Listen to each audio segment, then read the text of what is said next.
thought they could slip through. May 25th, 2025, somewhere in the Caribbean Sea.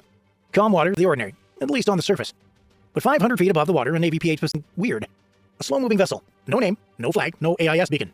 Just a metal spar known to law enforcement as the Funnel. Down below, the guided missile destroyer USS Gravely was already there by accident.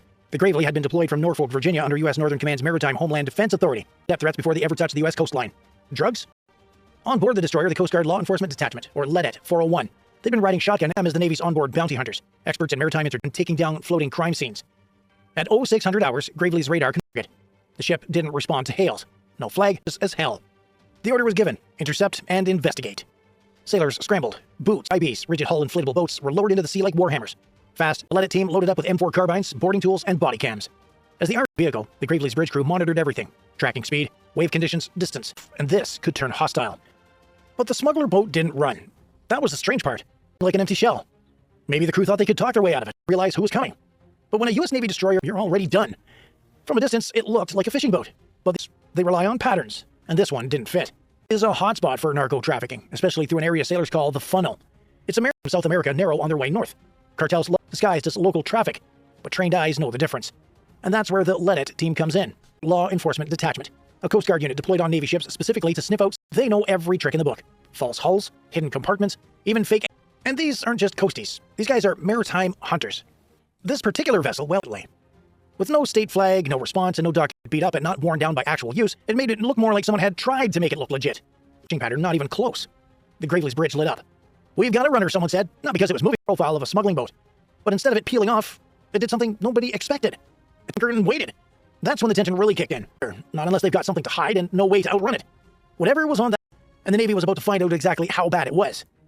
The RHIU sleek boats slicing through the water like scalpels. On the surface, watching everything. On board, radios, instructions. The weapons were ready, the body cams were rolling, and every man was locked in. By the time they reached the suspect vessel, just 3 men standing stiff on the deck, trying not to look nervous. That was red flag. All real fishermen don't freeze when a boarding party shows up. Moment, and still weren't ready for it. U.S. Coast Guard, prepare to be boarded. No resistance, no suds, and muttered Spanish. The LEDET team climbed aboard, rifles. The Navy's VBSS doctrine, visit, board, search, and seizure, kicked in like must be noticed. The cargo hold was sealed with a layer of plastic wrap and duct tape. Standard Cartitha canvas tarp, 19 square bundles, water-resistant, triple wrapped in burlap, tape, and heavy plastic. They poked one open. Inside, off-white bricks stamped with strange logos. Scorpions or jaguars. This one had a green M, cocaine, and lots of it. Later, back on the Gravely, the official weight would come in. 860 pounds, $13.65 million. The suspects didn't say a word. They didn't have to. The LEDET called it in. The evidence was bagged, tagged, photographed, and logged with chain of custody. The suspects were cuffed and was impounded. And the U.S. Navy was already preparing its report. On the bridge of the Gravely, the mood was but professional. This wasn't a lucky break. It was the result of intel, boots on deck execution. But down in the berthing compartments, there was quiet satisfaction. Another drug shipment crew caught red-handed. And somewhere out there, a cartel, the U.S. Navy's watching. Back on the Gravely's deck, the evidence was laid out in the sun. 19 bales, stacked like bricks at a construction drywall. It was cocaine. Raw, uncut, and wrapped tight enough to survive weeks at sea. Each bale. No wonder the crew didn't run. They were either under orders not to, cartels don't like blown shipments, or they treatment. Either way, the moment the first bale came up from the hold, this wasn't just a bust, it was a statement. Every bundle was each suspect, 3 men altogether, mid-30s, all claiming to be photographed and processed under maritime law. No weapons were found on board, but that didn't matter. It's enough to trigger felony charges under U.S. federal drug trafficking laws. It wasn't unusual. In fact, this type of operation is part of a broader strategy, one that targets high-value U.S. shores. The Navy and Coast Guard call it forward drugs at sea, and you prevent the violence, addiction, and corruption that follows on land. And with bales this claim breaks in the seal, it was clear that this wasn't some amateur run. These were pro-level smugglers, moving products. They didn't get them.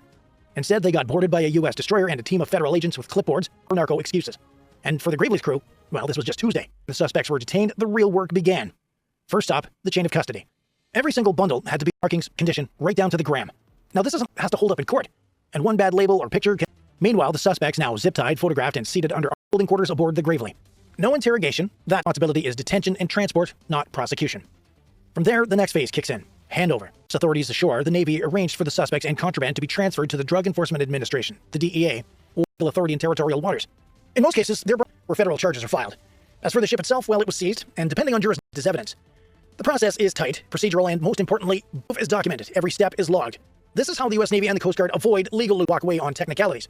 And that's the part that most people never see. They see the lines. But what turns a sea interception into a courtroom conviction is discipline. And Gravely's crew had plenty of it. Minutes. But the aftermath, well, that's the part that hits the cartel. This wasn't some random bust. It was part of a large campaign Martillo, Spanish for hammer. And that name fits. Launched in 2012, Campaign Martillo is crushing drug trafficking routes across the Caribbean and Eastern Pacific. The U.S. leads the charge with Navy and allied navies from over a dozen countries working together to intercept narcotics before they ever hit the strategy, hit them hard and hit them early. Smugglers often assume that once they're out of sailing, Campaign Martillo exists to prove them wrong. By patrolling known trafficking corridors using aircraft, drones, the U.S. and its partners stay one step ahead. And that's where ships like the USS Gravely come in. Destroyers aren't just radar stations, intelligence hubs, and law enforcement platforms. When paired with Coast Guard interdiction units capable of stopping and boarding vessels thousands of miles from is clear. Disrupt the networks, not just the couriers. Seized, every ton of cocaine pulled from circulation is one less payload funding cartels, warlords, or terror groups. Martillo sends a message loud and clear. You can run your boats, you can change coming. Stopping a drug boat in the middle of the ocean isn't luck. It's precision, coordination. On the surface, you've got the USS Gravely, an Arleigh Burke-class guided missile destroyer. Sure, she's designed to shoot down. In operations like this, she turns into something else. A surveillance. Gravely's radar systems scan hundreds of miles of ocean. Everything from small craft profiled. Add in real-time data from aircraft like a P-8 patrol plane with advanced radar and infrared sensors, and you're looking at full-spectrum awareness. But none of that matters. The Coast Guard-led team aboard Gravely is the human edge. They're trained in boarding hostile and identifying struggling tactics that radar never could. And they're fast. From detention to boarding, every move is backed by encrypted comms, live satellite feeds, and a command. Need visual confirmation from 50,000 feet? Call the MQ-4C Triton scans of a cargo hold? Poseidon's got it. Need a legal boarding order in international waters? That's built in. It's not just a ship chasing a suspect. It's a floating tail analysts, aircraft crews, and federal agencies. Cartels rely on speed and confusion, training, and zero guesswork. And in that game, the Navy doesn't miss. 800 sounds like a headline, and it was, but the real impact of that seizure ripples far beyond the busted boat. $13.65 million. That money would have paid for weapons, bribes across multiple countries. Every bale pulled from the transaction, feeding organized crime and instability. It was a hit against an entire distribution chain. Drug. You take out one shipment and you throw off the timeline for buyers, dealers, transport. Their cut. The cartel behind this load didn't just lose trust. And that matters. And on the Americans, reaching U.S. shores means fewer overdoses, fewer turf wars, and trapped in a cycle that started thousands of miles away. So, just a drug bust. But to the Gravely's crew and to the Let It team that made it happen, it was a direct hit. This. You're standing watch on a Navy destroyer in the middle of the Caribbean. Radar picks up a ghost ship, headed straight through a known smuggling route. You've got minutes to react. Do you launch the boarding team, or do you think it's just another fishing boat? Let us know in the comments. What would you do if your ship intercepted a vessel? Would you keep your cool, or would you brace for trouble? One ship, 19 bales, 13.7 open water. The USS Gravely and Let It 401 cartel's payday. And that's the kind of precision work that rarely makes the news. Should destroyers be used more often in these kinds of missions? Drop your thoughts in the comments below. We read every one of them. And if you want to the channel directly, please join the fleet. You'll get loyalty badges for helping us bring more true Navy stories to the surface. Thanks for watching. I'll see you in the next video.